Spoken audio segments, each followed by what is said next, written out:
24. datuma jaunumi. Bitwise CEO saka to, ka ietekmīgākajiem cilvēkiem finanšu jomā pieder kriptovalūta. Kāds lielais valis šodien Binance'ā nopirka 1343 bitcoinus.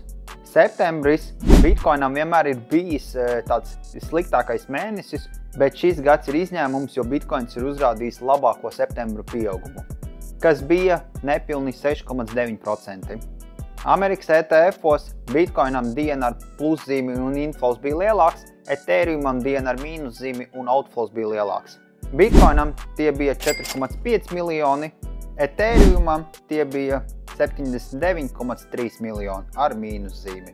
Butāna ir kļuvusi par 4. lielāko valdību bitcoin turētāju ar vairāk nekā 13,000 bitcoinu. Viņi iegulda bitcoin ieguvē, izmantojot hidroelektrostacijas.